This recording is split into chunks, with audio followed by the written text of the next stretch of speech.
Nós não queremos apenas expressar, apresentar para vocês modelo, nós queremos algo a mais, nós queremos transformá-los em pessoas que podem realmente construir esse modelo lá no município de vocês, que possam ser construtores sociais. Quando a gente fala de uma nova realidade, de um novo cenário, a gente tem duas opções, sempre tem duas opções quando vem uma nova realidade. Nós temos primeiro a opção de simplesmente contrapor aquilo, dizer que aquilo não está aqui para ficar, que aquilo é passageiro, manter as suas ideias atuais e tentar disputar espaço com aquilo. O resultado disso vai ser que, se aquilo que está vindo, aquela nova realidade que está chegando, ela realmente vai ficar, você vai ser atropelado. Agora, se por outro lado você quiser se adaptar, você pode se adaptar, entender aquele novo cenário e começar a trabalhar com ele junto e aí conseguir sobreviver a essa nova realidade. Inclusive, quando eu falo desse assunto de se adaptar, né, eu tento sempre trazer um exemplo, assim, que é sempre bem interessante de colocar.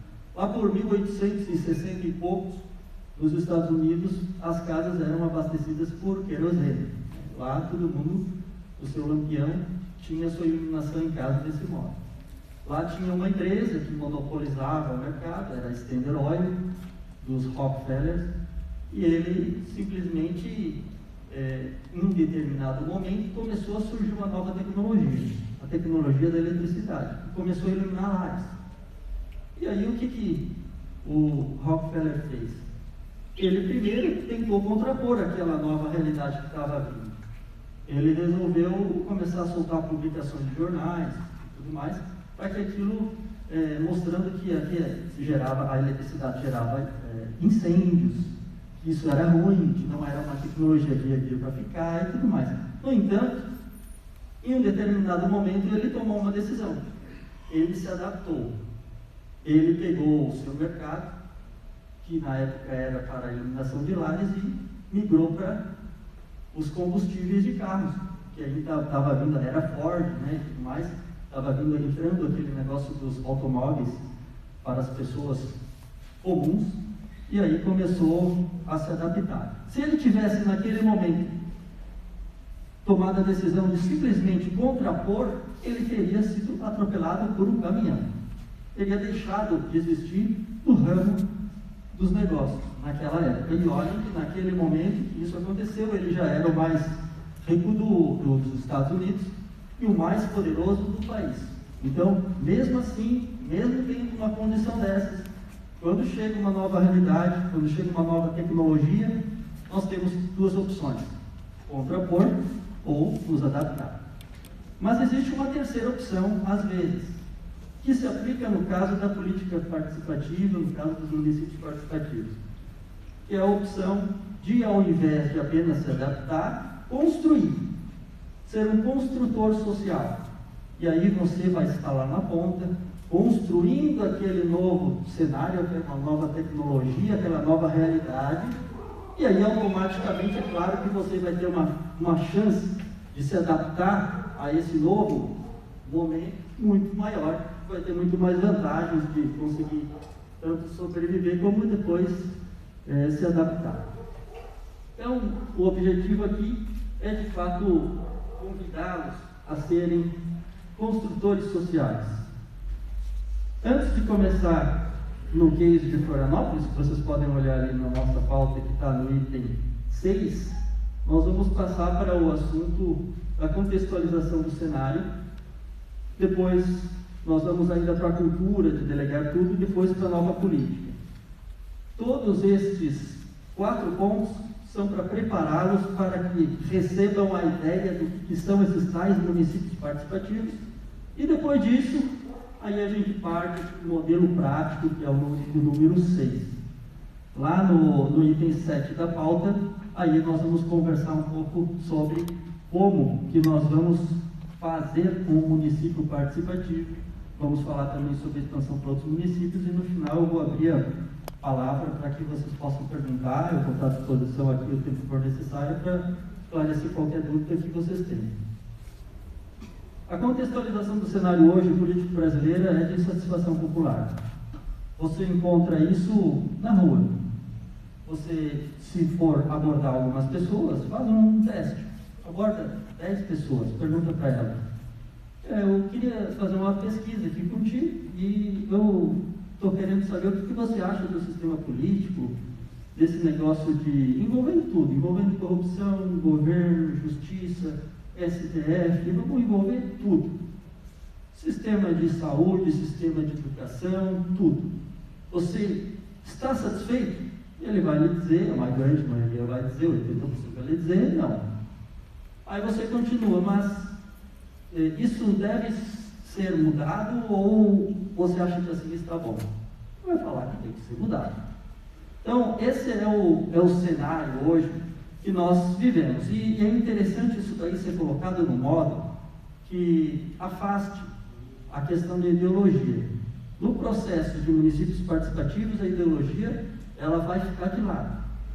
Dentro dos municípios participativos vão ter pessoas de todas as ideologias, mas o embate ideológico que fique de lado. Os municípios participativos são uma construção para todos, né? E onde todo mundo ganha junto.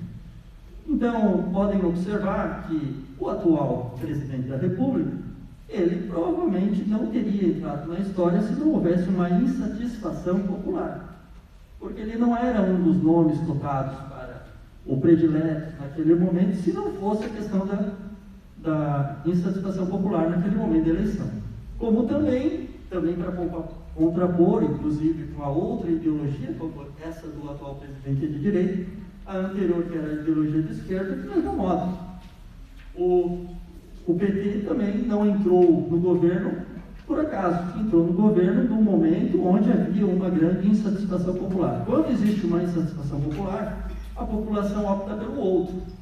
Que no momento onde se não houvesse insatisfação popular, nem entraria na disputa, nem chegaria no segundo lugar. Então essa é a contextualização do cenário.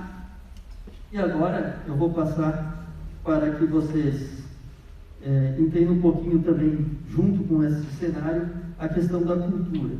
Cultura que o brasileiro tem. E aí vem a seguinte pergunta sobre política. Isso é comigo? Eu faço parte desse negócio? Política tem a ver comigo, com a minha vida? O que isso repercute? É claro que nós todos sabemos o impacto que a política está em todos os lugares, que repercute em tudo na nossa vida diretamente.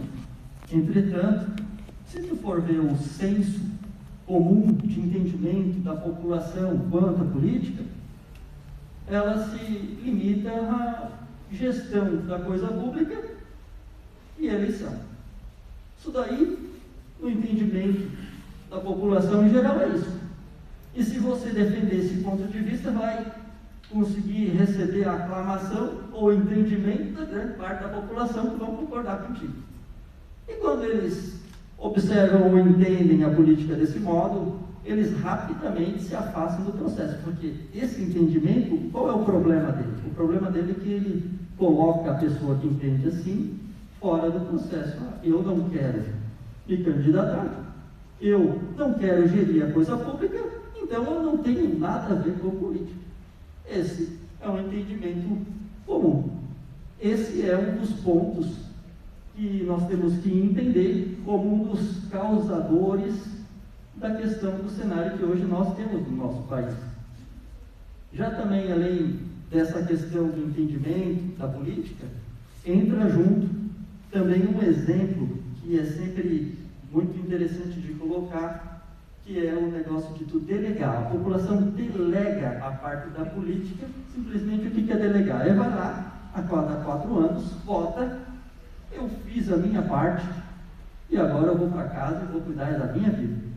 Esse é um outro grande ponto que nos remete à situação atual que nós temos hoje da insatisfação generalizada da política, na leitura do brasileiro. Vou dar um exemplo prático para vocês, e esse daqui eu sempre utilizo para ilustrar como esse negócio de ir lá e votar e depois nunca mais participar de nada, que o eleitor em geral faz, não funciona.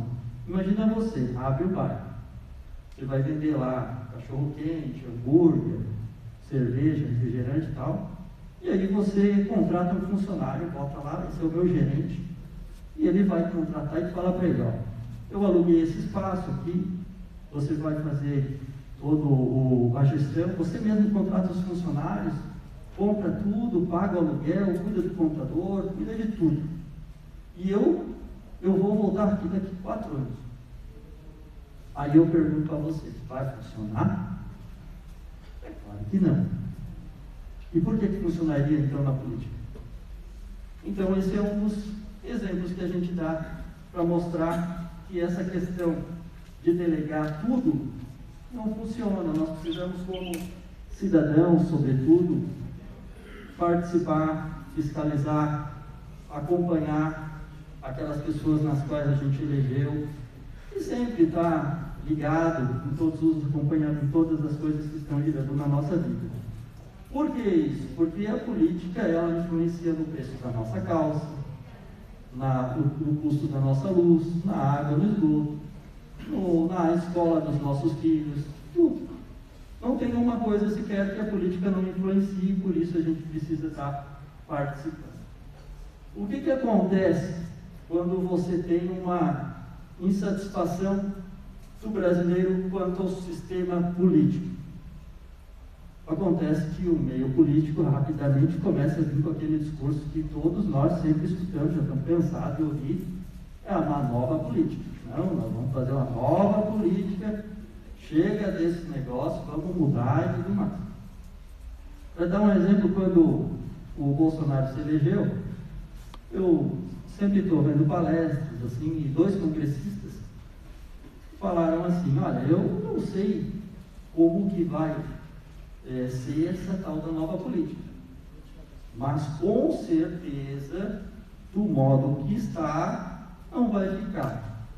Então sempre se tem essa questão da nova política, mas ela é sempre uma coisa que não existe uma definição para eu dar para vocês, como ninguém tem uma definição correta, cada um tem uma opinião sobre o que possa vir a ser uma nova política.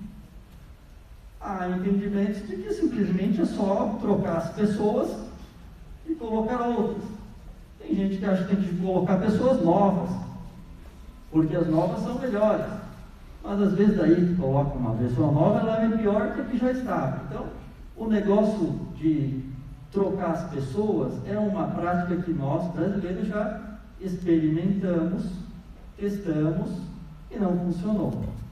Então, passando para uma opinião sobre nova política eu enxergo como algo que tenha que vir a atender a questão da insatisfação da população. E ao mesmo tempo tirar ela da cultura de delegar tudo. E por isso, a nova política ela deve compor alguns itens, algumas coisas, como por exemplo, um grande trabalho contra a corrupção, como por exemplo, o Pacto Federativo, que é a questão de nós trazermos o dinheiro, o recurso que nós pagamos nos tributos, que 70% vão para Brasília, eles fiquem em grande parte nos municípios, onde a população está mais próxima. Então, o Pacto Federativo é uma das palavras-chave dentro do meu entendimento de nova política, e um dos ingredientes nessa concepção de nova política são os municípios participativos. Chegando então aqui, tudo isso daqui que a gente tratou até agora, do primeiro ao quarto item da pauta, foi uma preparação para falar para vocês um pouco agora sobre os tais municípios participativos. Os municípios participativos, eles, por definição, são aqueles onde há uma abertura para a sociedade participar. Aí, quando você estuda esse tema, democracia participativa, orçamento participativo, gestão participativa, quando você vai lá olhar o que os filósofos estão falando, o que existe de case, desde lá atrás, desde a Grécia, você vai observar que hoje, atualmente, os defensores de uma efetiva política participativa, eles acham que a política participativa deve ser implementada através de uma institucionalização do processo. O que é isso? É você implementar a política participativa através de leis. Existem outras formas de deixar a população participar. Pode-se fazer um processo administrativo, tanto o executivo da cidade, quanto o próprio grupo, os próprios vereadores podem fazer isso com suas emendas. Então, existem várias formas de fazer uma possibilidade, de gerar uma opção para a sociedade participar. Entretanto, se você for debater em nível elevado, tem que ser entendido como o melhor modo, de forma regulamentação por lei, institucionalizado por lei. Existe uma forma já, que existe em quase todos os municípios, de política participativa, inclusive por lei, que são as emendas parlamentares.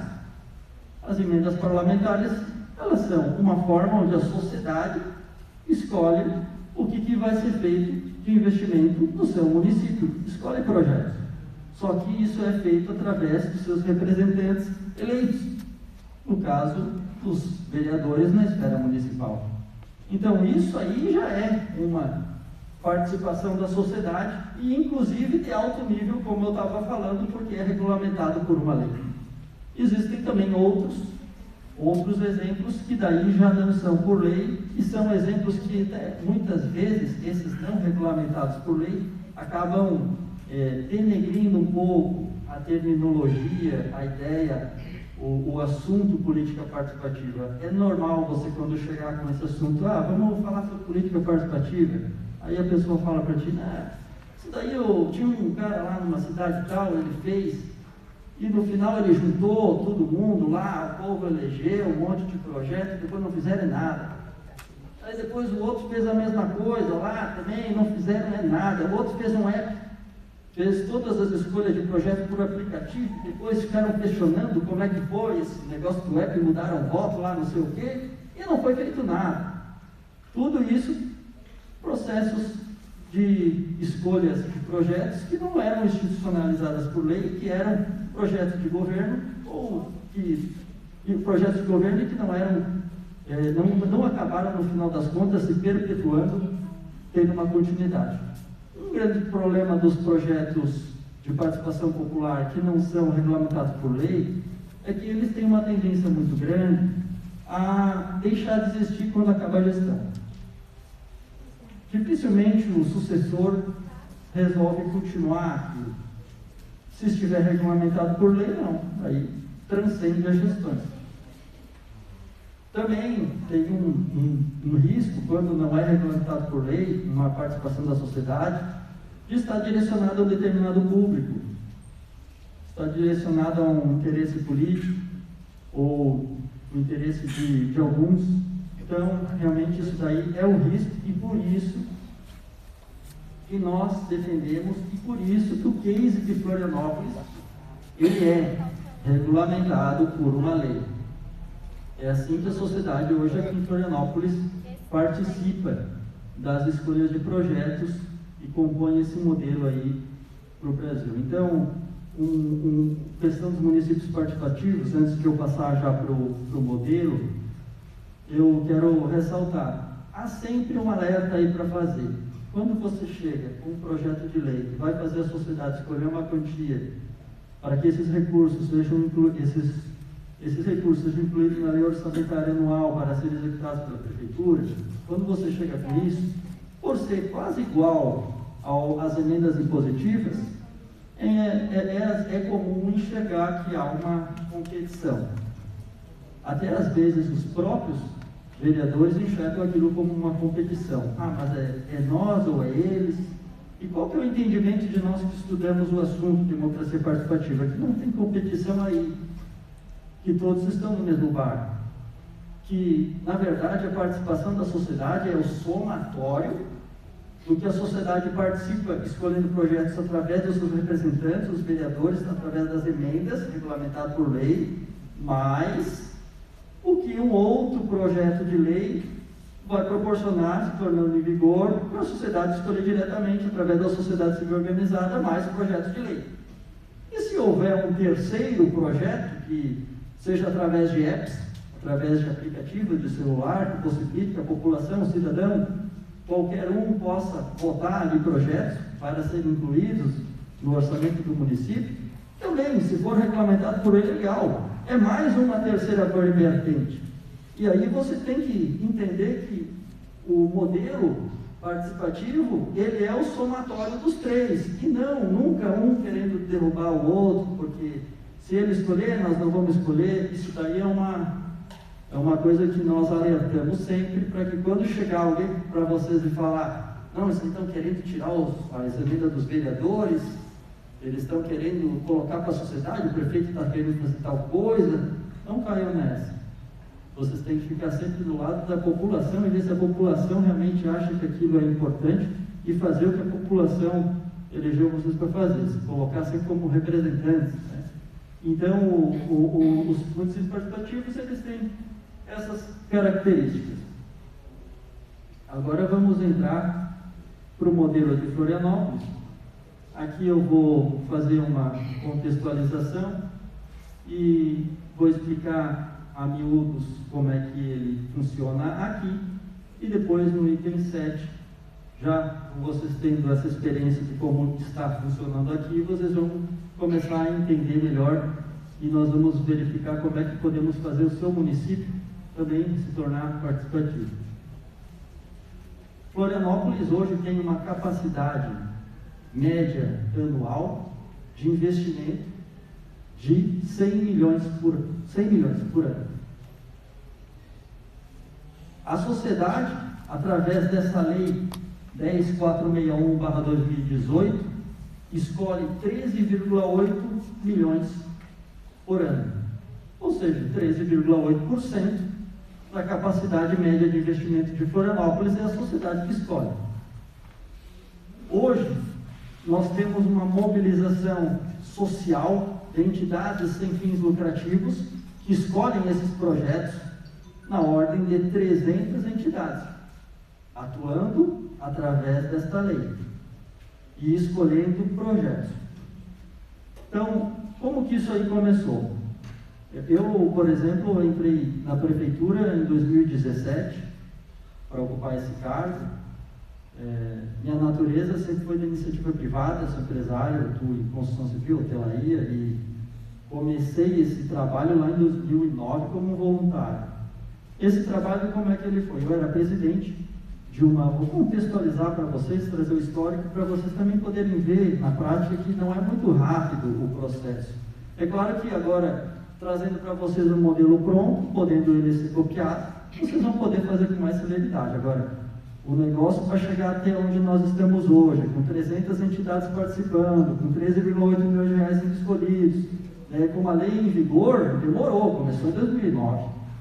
Eu era presidente de uma associação sem fins lucrativos, lá no norte da ilha, e eu tinha minha reuniãozinha mensal, semanal, onde a reunião tinha 2 horas, nós debatíamos as questões dos associados, e a minha reunião eu destinei os últimos 30 minutos da pauta sempre para falar com uma outra entidade ali do entorno da região, do norte da ilha.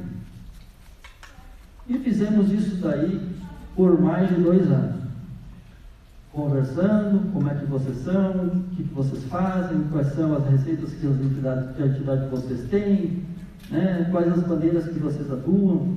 A gente conheceu todo mundo, montou um repertório de entidades que também trabalhavam no norte da ilha, e decidimos lá em 2012 compor um conselho de desenvolvimento. Hoje em Florianópolis nós temos 5 conselhos de desenvolvimento, um em cada região da cidade.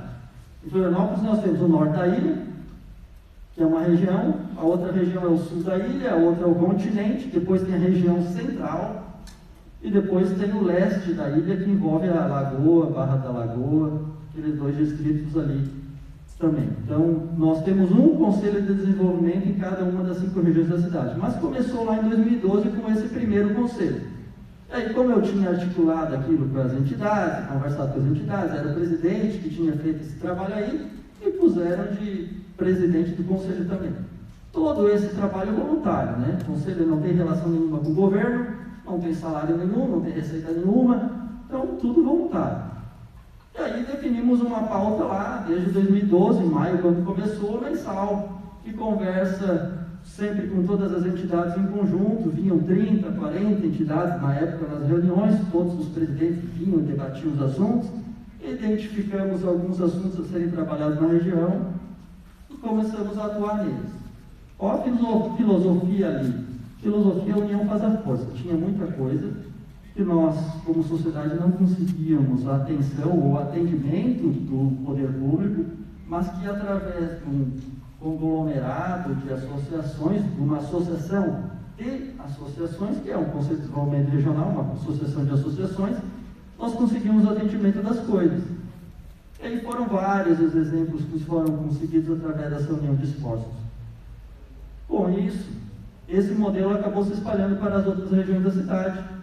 Em 2014 surgiu o Conselho do Sul da Ilha, montado também por voluntários, por entidades, depois veio o Conselho do Continente, 2016, e aí veio do Centro, depois veio do Leste da Ilha. Hoje todas as 5 regiões têm um conselho de voluntários, de associações trabalhando ali. As associações são associadas ao conselho, não tem nenhum custo para a associação se associar. Os sócios dos conselhos de desenvolvimento regionais são as entidades sem fins lucrativos. Tem uma reunião mensal, eles trabalham as pautas da região e buscam coletivamente os atendimentos do poder público. Basicamente é isso os conselhos de desenvolvimento regionais. O que aconteceu em 2015? 2015, esses 5 conselhos observaram o seguinte: poxa, quase tudo que nós temos de problema aqui, que nós precisamos de atendimento, advém do atendimento do poder público. A gente quer começar a escolher um pouco, ao invés de só pedir. E aí começamos a escrever um projeto de lei, no qual ele fazia 2 coisas. Primeiro, regulamentava o funcionamento destes conselhos, garantindo que eles fossem apartidários. A filosofia a gente queria que ela fosse mantida, nunca pudessem ser reuniões fechadas, mas sempre reuniões abertas ao público, né? Que as suas atas tivessem que ser postadas nos Facebooks, né? Que os associados tivessem que ser entidades sem fins lucrativos. Então nós colocamos ali como é que funciona todo e regulamenta todo o Conselho de Desenvolvimento Regional. E além disso, que é essa parte da regulamentação do funcionamento dos conselhos, colocamos assim: se houver numa das 5 regiões de Florianópolis um Conselho de Desenvolvimento Regional constituído nesse formato, trabalhando dentro dessa regulamentação, as entidades ali, esse conselho, vão poder escolher o que vai ser feito com o equivalente à arrecadação de 5% da própria região. E tendo eles escolhido, e aí obriga na lei, em regime de Assembleia Geral, ou seja, não tem aquele negócio do presidente do conselho chegar lá e dizer é esse e aquele, não tem isso. Simplesmente o presidente do Conselho de Desenvolvimento tem que chamar uma Assembleia Geral, com 20 dias de antecedência, vem todos, e aí lá eles botam os projetos, né? E aí esses projetos escolhidos no final são encaminhados para a Prefeitura, incluir na lei orçamentária anual, que é o orçamento municipal, para que seja executado no ano seguinte. Então é isso daí que é a história dos Conselhos de Desenvolvimento Regionais. O que eles fizeram para conseguir, esse pulo do gato agora também é importante, o que eles fizeram para conseguir a aprovação dessa lei? Eles, em 2016, ano de eleição municipal, fizeram um encontro dos candidatos a prefeito, colocaram 1.000 pessoas, chamaram todos os candidatos, apresentaram o projeto do município participativo, apresentaram o projeto de lei, comprometeram todos eles com o termo de compromisso. De todas as ideologias, todos assinaram. Venceu o prefeito Jean Loureiro. Jean Loureiro, em 2018, cumpriu o compromisso com a sociedade, com os conselhos, e aí então enviou para a Câmara dos Vereadores esse projeto de lei, que foi escrito pelos conselhos, pela sociedade. Foi tramitado lá o projeto de lei, foi até dezembro, até novembro, final de novembro, e aí foi aprovado.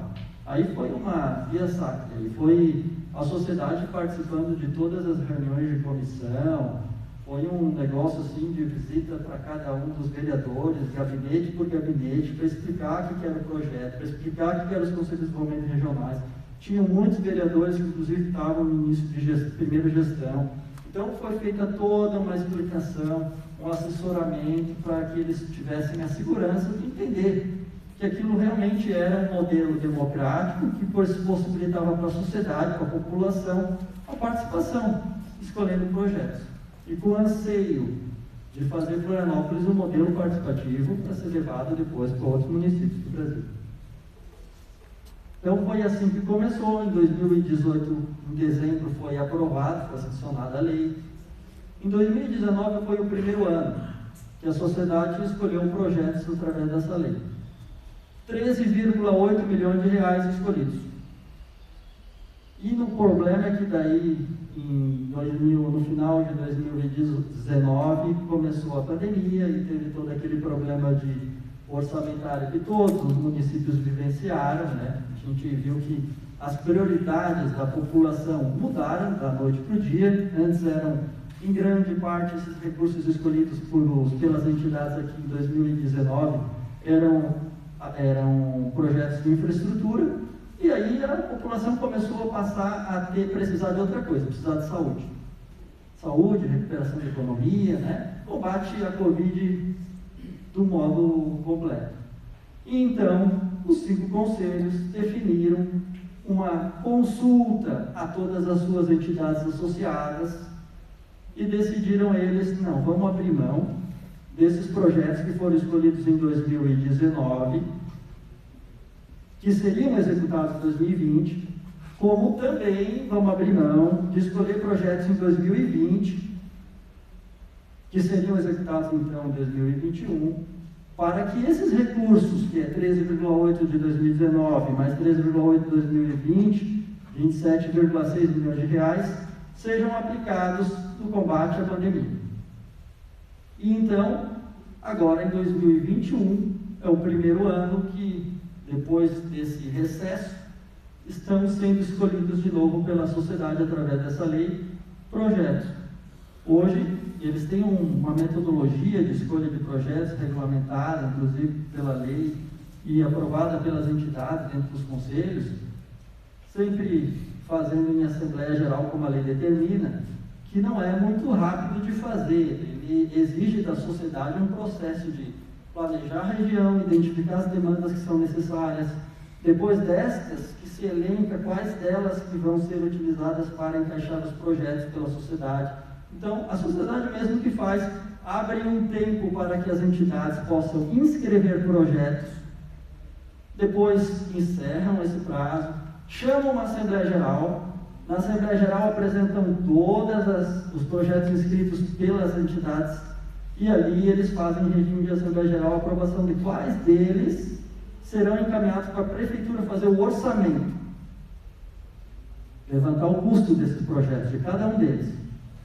Esse ano foram 113 projetos que a sociedade, através desses 5 conselhos, escolheu e enviou para a Prefeitura. E hoje está com a Prefeitura esses 113 projetos, onde a Prefeitura está fazendo o orçamento através dos seus técnicos e vai devolver até o prazo de 15 de julho para eles, para os conselhos. Quando os conselhos receberem de volta esses projetos orçados, vai receber também junto qual é a quantia referente ao equivalente a 5% de IPTU de cada uma das suas regiões. E aí eles vão ter que aprovar em Assembleia Geral quais serão os projetos, limitando o somatório deles por região ao equivalente ao IPTU de 5% da sua região. Então, as entidades vão ter que votar, não vai ter como aprovar tudo. Mas essa decisão é das entidades administrativas, cada entidade tem um voto. Então, depois que eles escolhem na Assembleia Geral quais são os projetos que vão compor esse total de 13,8 milhões de reais, devolvem para a Prefeitura até o dia 1º de outubro.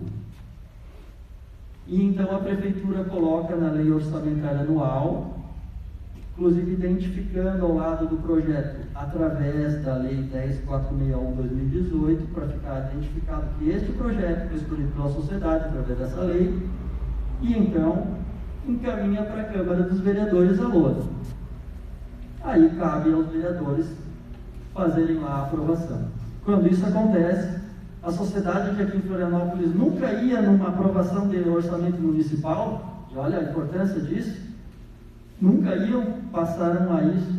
Em 2019 foi o primeiro ano que eles foram lá para aprovar o orçamento municipal. Aqui em Florianópolis foram umas 200 pessoas na Câmara de Vereadores para acompanhar essa aprovação, para garantir que aqueles projetos que eles haviam escolhido estivessem ali, todos eles conforme haviam eles determinados pela lei. Então, a gente traz com isso a população para dentro do sistema. É importante também ressaltar que esse esforço, ele não se limita à sociedade apenas. Esse esforço, ele tem um somatório de forças da sociedade, do poder municipal, do prefeito, da prefeitura e da Câmara dos Vereadores dos parlamentares. Todos eles no nível municipal, né? Por que isso? Porque, se tu for ver qual o papel de cada um deles, o papel da sociedade aqui em Florianópolis foi escrever a lei, comprometer os candidatos a prefeito, aí depois aí o papel dos candidatos, do candidato que venceu, encaminhar para a Câmara, projeto de lei, conforme ele havia se comprometido na eleição, e aí a Câmara tem o papel já de aprovar. Aprovado lá o projeto, aí volta para a sociedade o papel de escolher os projetos, todos os anos então, escolher os projetos. Vai para a prefeitura tem que orçamentar tudo aquilo. Depois que orçamentou, volta para a sociedade daí define quais que vai compor o valor do equivalente a 5% do IPTU. Tendo isso feito, devolve para a prefeitura coloca na lei orçamentária anual. Aí a prefeitura joga para a Câmara dos Vereadores, chega lá o orçamento na Câmara dos Vereadores. Aí os vereadores têm o papel de aprovar. Tendo sido aprovado, também tem o papel dos vereadores de conseguir ajudar, junto então com o esforço com a sociedade, a fiscalização da execução desses projetos no ano seguinte. E mais o papel da prefeitura de executá-los. Então, tem a sociedade e os vereadores juntos, fiscalizando o acompanhamento dessas obras que haviam sido escolhidas pela sociedade e a prefeitura executando. Então, é um conjunto aí de esforços desses três grandes atores. Isso é o que nós temos hoje em Florianópolis. Florianópolis, ele é único nesse modelo de participação da sociedade como esse que eu apresentei. Por quê? Porque, primeiro, ele é por duas condições somadas. Porque, primeiro, ele foi escrito, ele é regulamentado por lei, esse é o primeiro ponto. E o segundo ponto é que essa lei foi escrita pela sociedade.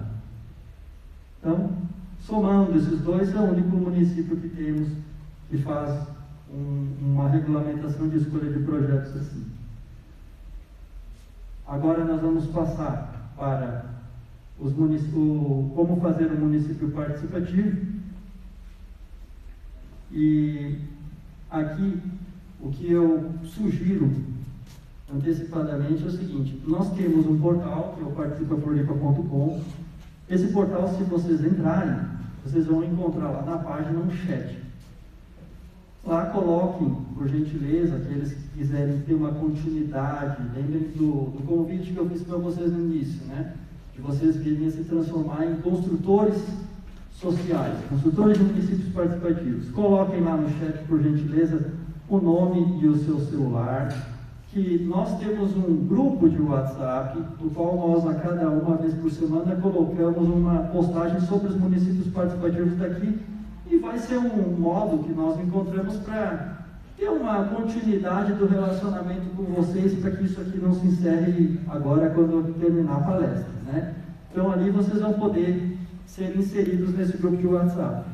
Nós temos um que tem no link da própria página, só que se vocês tentarem entrar ele vai estar lotado, porque o WhatsApp só permite grupos de até 257 pessoas. Depois nós vamos ter que criar um segundo grupo, E aí nós vamos adicionar vocês, vão ser os primeiros realmente desse grupo, mas ali vocês vão ter o mesmo conteúdo. Esse grupo ele é só para essas páginas, ele não vai ter nenhuma publicação de conversação, nem nada, ele é fechado, ele é moderado, né? Então vocês realmente não vão ter nenhum um desvio de informação, vai ser sempre uma postagem por semana para que vocês se mantenham próximos ao tema dos municípios participativos e possam continuar acompanhando como é que isso está se desenvolvendo aqui em Florianópolis e o que está acontecendo aqui que pode ser utilizado no município de vocês. Então tá, como feito o convite para vocês colocarem lá o contato, vamos para o item 7, como fazer um município participativo. Para fazer um município participativo, você tem que entender o seguinte, você pode fazer de várias formas. Provavelmente quem vive na cidade vai ter uma capacidade maior de conseguir entender como é que funciona lá, para conseguir chegar no resultado. E o resultado qual é? Por um lado, tu tem que ter uma organização da sociedade, uma sociedade atuando, trabalhando em conjunto, se conversando, tendo um encontro mensal. Hoje, os conselhos aqui em Florianópolis, devido à pandemia, estão trabalhando online, com reuniões online. Antes da pandemia, só para dar um exemplo para vocês do tamanho do negócio, o Conselho do Norte da Ilha, que foi o primeiro a ser criado, ele tinha 300 pessoas em todas as reuniões mensais. E ele simplesmente convocava quem quer que fosse para trazer tal assunto do poder público, sempre vinha. E era impressionante a capacidade de resolução de problemas que esse conselho tinha. Tem, mas agora está se adaptando ao novo modo de trabalho, modo virtual, né, que pegou todo mundo de surpresa. Mas para vocês verem como os conselhos de desenvolvimento regionais, eles realmente acabam se tornando corpulentos devido ao resultado que eles acabam gerando. E também os conselhos de desenvolvimento regionais, eles são para o gestor público muito bons. Por quê? Imagina só, você é vereador, você quer ter um relacionamento com a sociedade contínuo.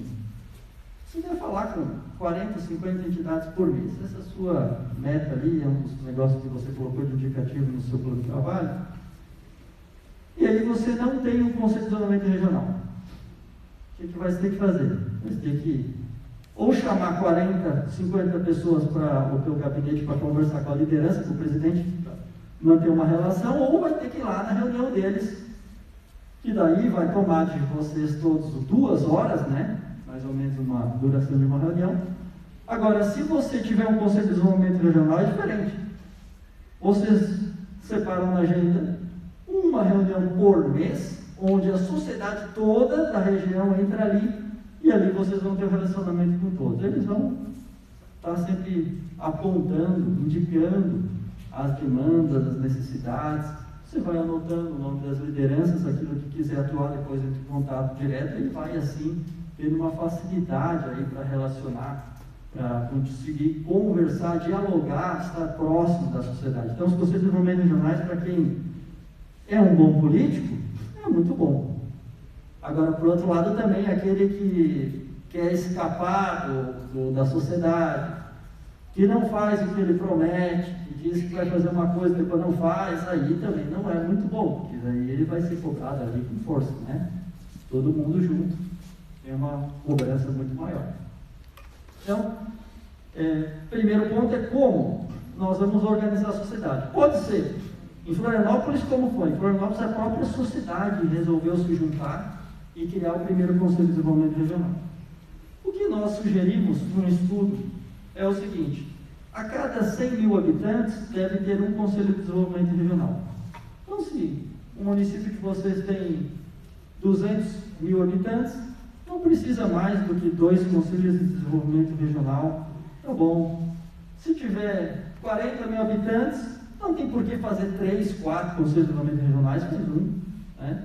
Mas também tem que lembrar o seguinte: quem manda dentro do Conselho de Desenvolvimento Regional não é os outros 2 atores, que é a Prefeitura e a Câmara dos Vereadores. Quem manda ali é a sociedade. Então, se tem uma cidade de 40 mil habitantes, mas eles têm uma divisão natural ali, e querem ter um conselho para cada região, que tenham, é eles que mandam, é a sociedade que manda ali. Vai ter 2 conselhos de desenvolvimento regionais trabalhando. O Conselho de Desenvolvimento Regional, ele não precisa ter CNPJ, ele tem um estatuto, todas essas informações sobre cada Conselho de Desenvolvimento Regional, o que eles trabalham, quais entidades que fazem parte deles, vocês encontram nesse site, participafloripa.com. Lá dentro tem um link com 5 conselhos, CODENE do norte da ilha, o CODECOM do continente, o CODECEM da região central, o CODERE do leste da ilha, o CODESUL do sul. E lá dentro vocês entram numa página do conselho, tem as entidades associadas, tem o estatuto, tem o plano que elencou as demandas da sua região, tem tudo ali, a pauta fixa deles, das demandas que eles definiram como prioritárias, tem tudo ali. Então, quando se for estimular que a sociedade se organize, tem que deixar ela se organizar mais do modo que ela quiser. E não pode se esquecer o seguinte: o Conselho de Desenvolvimento Regional, ele é autônomo. Ele não sofre uma coordenação de ninguém. A relação dele com os outros poderes, com o executivo e o legislativo, é uma relação igual, uma relação onde eles não estão subordinados por exemplo, o meu cargo aqui em Florianópolis de superintendente de relações comunitárias. Não tem uma coordenação do cargo com eles. Eu simplesmente sou um cargo que eles criaram quando escreveram a lei para obrigar esse cargo a estar presente nas reuniões mensais deles. Porque naquela época, em 2015, hoje já não é assim, porque hoje eles já estão muito fortes e eles quase que convocam, mas naquela época que eles eram menores, eles escreveram isso daí porque eles tinham uma dificuldade de trazer o gestor público para dentro da sua reunião para prestar conta. E aí agora eles escreveram na lei, definiram o cargo de superintendente de relações comunitárias e colocaram ali. Esse cargo ele tem que estar presente em todas as reuniões de conselhos de desenvolvimento regionais, então é uma por mês. E aí eu estou lá sempre fazendo essa interlocução.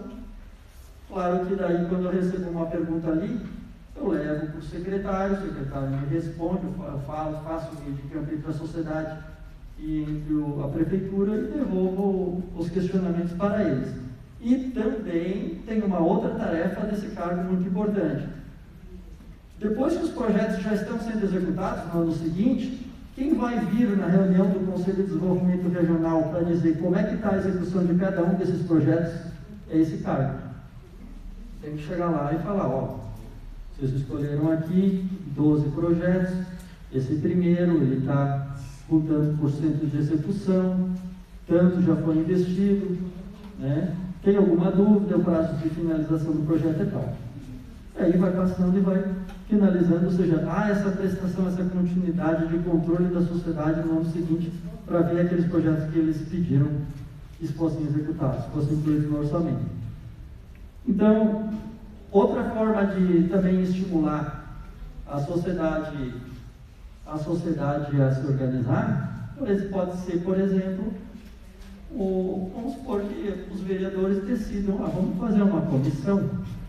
Essa comissão aqui, ela vai juntar, vai falar com os demais vereadores, vai juntar todas as associações sem fins lucrativos que nós conhecemos no nosso município.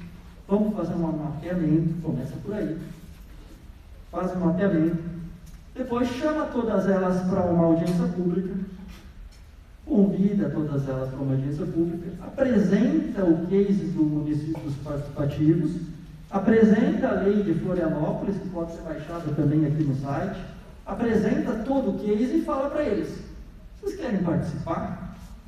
Vocês querem escolher o equivalente a 5% da arrecadação de IPTU do nosso município? Vocês mesmos escolherem, e daí isso vai ser encaminhado para o orçamento municipal para ser executado?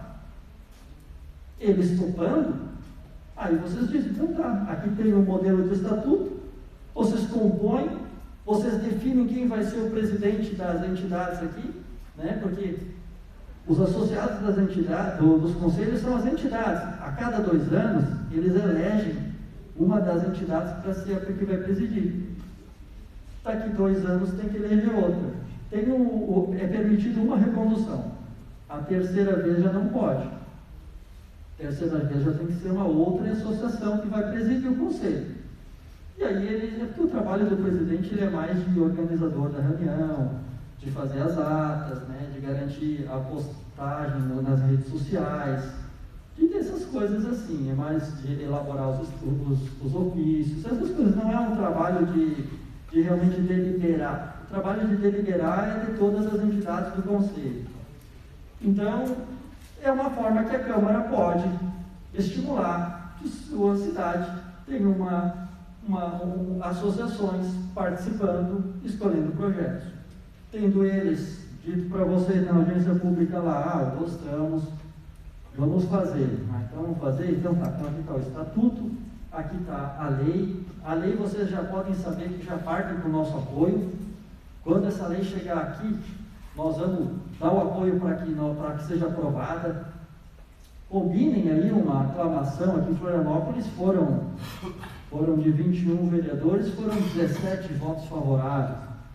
E aí tinha alguns ausentes, né? Mas realmente o negócio ele não é apertado, é difícil você ficar de longe da população quando ela precisa de uma coisa dessa, né? O papel do representante público é justamente esse.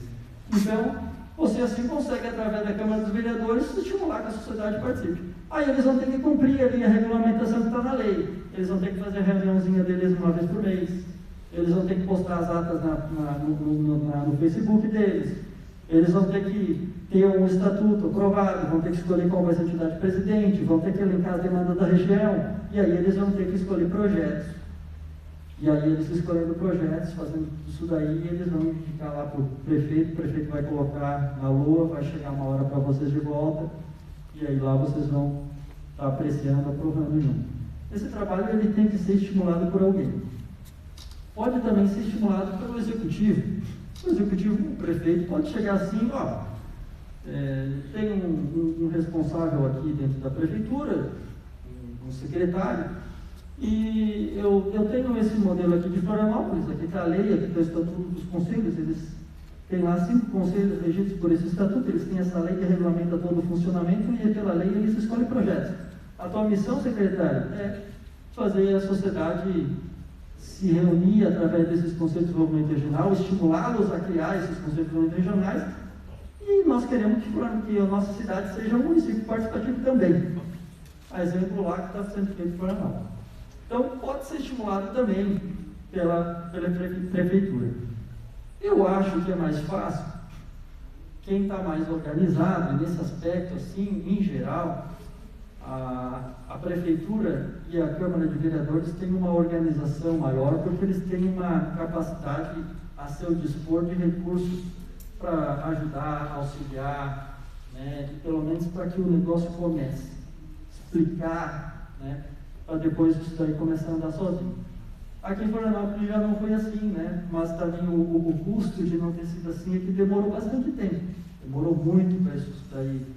Desde 2009 até 2021, 11 anos, né, que demorou para chegar nesse patamar. E não dá para esperar que todos os municípios passem por um tempo tão longo para chegar até aqui. Quando que Florianópolis, nós vamos dizer assim, que consolidou e agora sim o negócio vai de vento em popa? Quando nós tivermos a primeira escolha de projetos, que é essa de 2021 agora, a de 2019 eles abriram a mão. 2021, quando finalizar aqui a escolha de projetos, for totalmente executada em 2022. Os presidentes dos conselhos tiveram uma reunião na semana passada com o prefeito municipal, aqui em Florianópolis. O prefeito perguntaram: prefeito, o senhor vai cumprir a execução de todos os projetos aqui que nós estamos escolhendo? Nós estamos desde janeiro escolhendo projetos. Estamos cumprindo tudo na lei, da nossa parte. O senhor vai executar? Ele disse: 100%. Então é isso também que se espera do executivo. Há também em Florianópolis um processo de aperfeiçoamento do modelo. E como vocês sabem, o modelo aqui é regulamentado por lei. Então, tem que ser um projeto de lei para alterar a legislação, para melhorar. São 2 pontos principais aí nesses projetos de aperfeiçoamento. O primeiro deles é alterar os 5% para 10%, saltar por ano a escolha de projetos de 13,8 milhões para 27,6. E o segundo, incluir na lei orgânica do município uma obrigatoriedade da execução dos projetos. Hoje, não é obrigatório os projetos serem executados.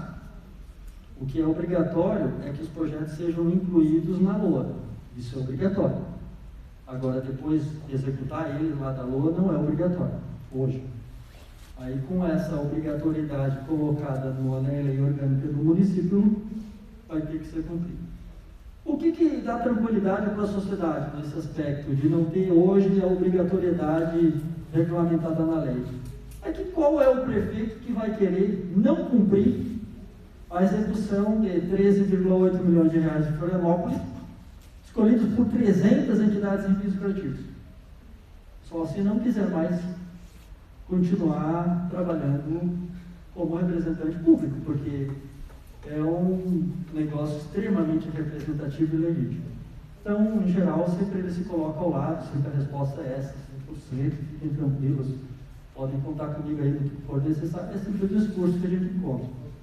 Então, essas são as explicações que eu trago para vocês sobre como fazer o município participativo. E aqui, justamente, eu pedi para vocês colocarem o contato lá, porque é natural, é muita informação e na hora de executar lá vai surgir uma dúvida. Aí, quando surgir essa dúvida, escreve lá para a gente. Nós vamos estar com bastante vontade de ajudá-los a fazer esse modelo se espalhar, né? Então, quando vocês precisarem tirar qualquer dúvida sobre como fazer lá o município de vocês se tornar participativo, é só conversar conosco. Mas tem que ser estimulado por alguém, como eu falei. Ou a sociedade, que é um ator, ou os vereadores, que é outro ator, ou a prefeitura, o executivo, que é um outro ator. Então, um dos três atores aí vai ter que se mexer para conseguir duas coisas. Uma organização da sociedade, montar ela dentro de conselhos de desenvolvimento regionais, e a segunda coisa é aprovar a lei, que regulamenta tudo. Expansão para outros municípios. Nós esperamos que com a concretização em 2022 dos projetos escolhidos, aconteçam duas coisas. Primeiro, que todas as entidades que hoje não fazem parte desses conselhos em Florianópolis passem a fazer parte. Porque, imagina você presidente de uma associação, aí você tem uma possibilidade de escolher projeto para o teu bairro. Era só indicar. Você nem estava lá no conselho, então você estava fora. Poxa, vão te cobrar, vão pegar no teu pé. Pô, mas tu não conhecia lá a lei? Aí está precisando dessas calçadas aqui, ó, está tudo estourado. Podia ter escolhido isso aí tudo, ó, arrumar isso aí tudo. Aí já começa a ter uma cobrança para o próprio presidente do conselho comunitário, está vindo a fazer parte dos conselhos. E o segundo negócio, que também vai acontecer com essa credibilidade gerada pela execução dos projetos escolhidos pela sociedade de Florianópolis, vai ser a expansão para outros municípios do Brasil. Existe um projeto de lei escrito pela sociedade também, pelos conselhos aqui, que faz um estímulo, e essa é uma lei estadual no caso, que faz um estímulo para que outros municípios venham a se tornar participativos. A lei, em termos gerais, falando em um minuto, essa lei estadual ela faz assim, ela cria um fundo. Esse fundo, ele vai ter uma quantidade de recursos lá. E a lei diz o seguinte: se houver um município participativo, ele pode captar recursos nesse fundo. A mesma quantidade que ele possibilita que a sociedade lá escolha projetos, pode pegar de volta do fundo e mais um bônusinho de incentivo, mais uns 10 ou 20% ali de incentivo, resgata para o município do fundo. Só acessa o fundo, município participativo. Ah, mas eu não sou município participativo, não acessa o fundo. E aí diz lá, para ser um município participativo tem que cumprir duas coisas: ter conselhos de desenvolvimento regionais na sua cidade, um a cada 100 mil habitantes, e a segunda coisa é essa lei que vai no anexo da lei estadual, essa lei municipal de Florianópolis, esse modelo ou semelhante aprovado na Câmara de Vereadores. Tendo esses dois negócios cumpridos, mais a execução do primeiro ano de projetos, no município ele se torna participativo e ele se torna capaz de pegar dinheiro do fundo. Esse projeto de lei, em algum momento, vai ser apresentado para os candidatos a governador, e aí vai ser feito aquele mesmo processo que houve em 2016, comprometendo eles em aprovar se forem eleitos.